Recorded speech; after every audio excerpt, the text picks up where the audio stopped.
Et notre invité ce matin, David Valverde, est le président de la Fédération française des usagers de la bicyclette. Bonjour Olivier Schneider.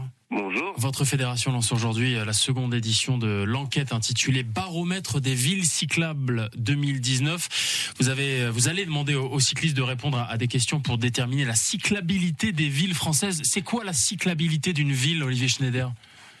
C'est la facilité à se servir du vélo tous les jours, à circuler en toute sécurité, à déterminer facilement son itinéraire et garer son vélo de manière sécurisée à la fin du déplacement. Alors dans ces critères-là, est-ce que Saint-Étienne, qui nous intéresse aujourd'hui, Saint-Étienne, c'est une ville cyclable ou pas ? Alors justement, le but du baromètre, c'est de donner la parole aux usagers pour, avec leur expertise d'usage, déterminer dans quelle mesure le territoire est cyclable et surtout, comme c'est la deuxième édition, de voir comment est-ce que cela a évolué. C'est-à-dire qu'on a eu près de 1000 réponses au baromètre à Saint-Étienne et plus de 100 000 au niveau national il y a 2 ans. Là, on repart pour 3 mois d'enquête et donc ce sont les cyclistes, les citoyennes et les citoyens qui ont la parole pour nous aider à voir est-ce que la sécurité s'est améliorée, est-ce que les vols ont été réduits, est-ce que c'est plus facile de garer son vélo. Donc ça, on verra dans 3 mois dans quelle mesure la situation a changé. Néanmoins, d'après les enquêtes sur le nombre de déplacements, Saint-Étienne fait partie des villes où il y a le moins de déplacements à vélo et donc il y a fort à parier qu'il y a encore une grande amélioration à apporter pour que ce soit crédible de proposer à tout le monde de 7 à 77 ans, femmes et hommes, de se déplacer à vélo dans Saint-Étienne. 1% des déplacements dans la métropole se font à vélo, c'est 6% à Lyon, c'est 13% à Grenoble. Comment on fait pour améliorer les choses, tout simplement, Olivier Schneider ? Alors, il y a 2 choses. Il y a améliorer les infrastructures, que ce soit les infrastructures de circulation à vélo ou les infrastructures de stationnement, mais c'est aussi des politiques de prise de conscience, c'est-à-dire que les gens qui se déplacent tous les jours en transport en commun ou en voiture ont l'impression que le vélo c'est très lent et que finalement c'est pas pour eux, alors qu'en réalité sur les distances que l'on fait tous les jours, souvent le vélo va tout aussi vite ou pas beaucoup moins vite et en plus ça nous permet d'avoir, sans y penser, la demi-heure d'activité physique salvatrice dont nous parle l'Organisation mondiale de la santé. Donc il faut inciter les gens à en faire et aussi laisser du temps, c'est-à-dire que les déplacements c'est une question d'habitude.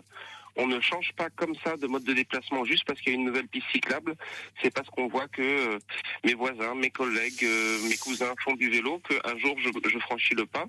Et si je ne suis pas déçu, si mon essai est concluant, ben là je continue.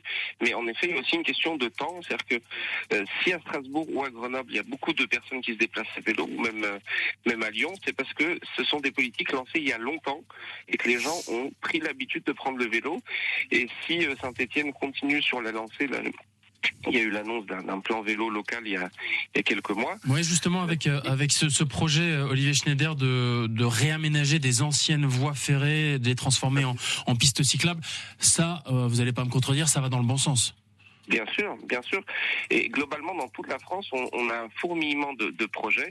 Et le but de ce baromètre, c'est ensuite de quantifier, de voir dans quelle mesure les citoyens s'emparent de ces changements et sentent que ça va aller mieux. Alors l'enquête va durer 3 mois, vous l'avez dit, les conclusions seront rendues au mois de février.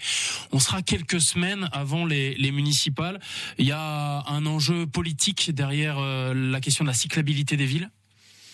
En tout cas, ce qui est sûr, c'est que notre but, c'est qu'en 2020, dans toutes les villes de France et de Navarre, le sujet vélo-déplacement soit un vrai sujet. Pas un sujet caricaturé, mis seulement catégorisé comme un sujet d'extrémistes verts, mais que les politiques de tous bords comprennent que c'est un enjeu majeur, que les gens ont envie de pouvoir se déplacer à vélo. Et si dans certaines villes il y a que 1% des déplacements qui sont à vélo, c'est pas parce que les gens y sont opposés, c'est juste parce que ils n'ont ni les conditions ni l'habitude, mais qui ne demandent que ça finalement.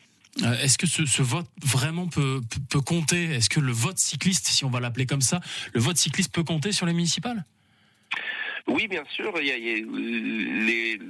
électeurs cherchent des marqueurs et voir ce que propose concrètement sur le vélo et sur la mobilité en général. Le vélo, faut pas l'isoler du reste de la mobilité. Les personnes qui ont des déplacements plus longs, faut qu'ils puissent combiner le vélo, par exemple, avec le transport en commun, en garant leur vélo aux abords des transports en commun.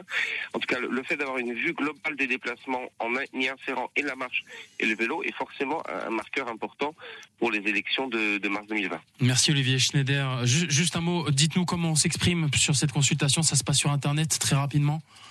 Tout à fait, vous allez sur le site, vous tapez sur votre moteur de recherche baromètre Parlons Vélo et donc ensuite vous avez 5 minutes d'enquête et la grande nouveauté de l'enquête 2019 c'est qu'une fois que vous avez fini l'enquête, donc vous avez répondu aux questions, vous pouvez en plus sur une carte cliquer les points pour montrer les endroits où vous souhaiteriez qu'en priorité on mette des pistes cyclables ou qu'on corrige des carrefours, etc. Et comme ça ce sera très, très complet. Merci à vous, vous êtes le président de la Fédération française des usagers de la bicyclette. Bonne journée. Merci.